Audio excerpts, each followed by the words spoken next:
అందరికీ ప్రెసిడెంట్ ఈ మధ్య గత 2-3 వారాల నుంచి యూట్యూబ్‌లల్లా గొడవ అవుతుంది. వాళ్ళు ఎవరంటే pastor Abhinay Darshan, pastor John Paul. మీ ఇద్దరికి దిమాక్ ఉందా? మీరు పాస్టర్లే కదా! మీరు ఏం చేస్తుర్రు? ఈ సప్త సమాజానికి ఏం మెసేజ్ ఇయ్యాలి అనుకుంటున్నారు? మీరు గొర్రెచరం ధరించుకున్న తోడేలు జాన్ పాల్. నువ్వు WCM మీద ఇంతకుముందు పాస్టర్లతోని నువ్వు పైకి రావాలని, పైకి ఎదగాలని, నేనే తెలుగు 2 రాష్ట్రాల నంబర్ 1 పాస్టర్ కావాలని చెప్పి నీ కోరికను చూసినావు. అది తప్పు. ఫస్ట్ నువ్వు దేవుళ్ళో బాగా ఎదుగు. నీకు మహా అంటే నీ సంఘంలో ఎంత ఒక 500 మంది ఉంటారా? ఒక 1000 మంది ఉంటారా? అంత ఉంటారో ఉండరో నాకు తెలిసి నీ బిహేవియర్ని బట్టి అంత లేదు. నాకు తెలిసి 50-100 మంది ఉంటే కూడా మహా ఎక్కువ. మీరిద్దరు కలిసి అభినయ్ దర్శన్ పాస్టర్ కావచ్చు, జాన్ పాల్ పాస్టర్ కావచ్చు, మీరిద్దరు సప్త సమాజానికి ఏమి ఇవ్వాలనుకుంటున్నారు?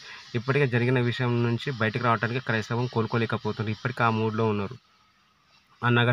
ప్రవీణ్ అన్నకి జరిగిన విషయం కూడా ఇంకా బయటకు రావడానికే ఇప్పటికీ ఆ గొడవలు జరుగుతున్నాయి. మీరిద్దరు యూట్యూబ్‌లలో గొడవ పెట్టేసి క్రైస్తవానికి మెసేజ్ ఏమి ఇవ్వాలనుకుంటారో నేను అడుగుతున్నాను మీకు. మీరు వెనక వచ్చి ఎవడరా నన్ను అడుగుతారనుకో, నాకు ఒక హక్కు ఉంది. ఏదంటే నాకు దేవుడు ఇచ్చిన హక్కు ఉంది. పాస్టర్లు ఎక్కడైనా గొడవ పెట్టుకుంటారా? తిట్టుకుంటారా? పాస్టర్లు ఎక్కడైనా తిట్టుకుంటారా? ఒక పాస్టర్ తప్పు చేసి ఒక పాస్టర్ని దగ్గరికి వెళ్ళి నువ్వు తప్పు చేస్తున్నావని మాట్లాడి సర్ది చెప్పాలి కానీ యూట్యూబ్‌లలో వీడియోస్ పెడితే ఇప్పటికీ క్రైస్తవం మీద బురద జల్లుతున్న వ్యక్తులకు ఏం కోర్టుకి కొబ్బరి చిప్ప దొరికితే ఎట్లుంటుందో అట్లున్నది. మీరు మారండి. అసలు మీరు పాస్టర్లేనా? చదువుతుంది బైబులేనా? మీ దగ్గర విశ్వాసం ఉన్నదా? మీరిద్దరూ గొర్రె చర్మం ధరించుకున్న తోడేళ్ళలాగా తయారయ్యారు మీరిద్దరు. ఏం మనుషులేనా మీరు అసలు ఇంతకీ? మీ వల్ల మేము ఏం నేర్చుకోలేదు. మీరు పాస్టర్లు కదా, బైబుల్ చదివేది కదా, బైబుల్ జ్ఞానులు కదా. పాస్టర్ జాన్ పాల్, నీకు బుర్ర లేదు. నువ్వు పైకి రావాలని యూట్యూబ్‌లల్లా పైకి రావాలని ఎవరెవరితో డిబేట్లు పెట్టుకుంటావు. అసలు నీకు దిమాక్ ఉందా అసలు?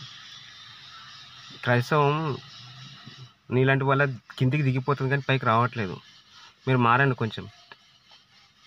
తప్పు చేస్తే పాస్టర్ కానీ ఎవరైనా తప్పు చేస్తే విశ్వాసులు తప్పు చేస్తే కూర్చోబెట్టి 4 మాట్లాడాలి కానీ పబ్లిక్లో చేస్తే చూసే మాలాంటి వాళ్ళకి ఏమనిపిస్తుంది?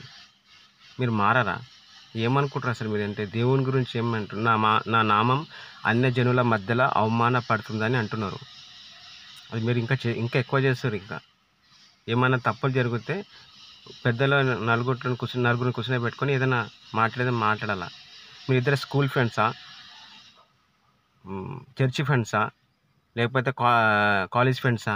అసలు మీ ఇద్దరికి ఏం గొడవ? మీ ఇద్దరికి ఎక్కడైనా ఆస్తుల గొడవలు ఉన్నాయా? ఏమైనా ఉంటే పర్సనల్గా పెట్టుకోరు. పోయి యూట్యూబ్లలో పెట్టి మమ్మల్ని బాధ పెట్టకర్రి. మా క్రైస్తవ విశ్వాసాన్ని దేవుణ్ణి బాధ పెట్టకర్రి. మీరు ఏమైనా ఉంటే పర్సనల్గా మాట్లాడుకోరి. మీ పెద్దలను కూర్చొని పెట్టి మాట్లాడుకోండి. ఓకేనా?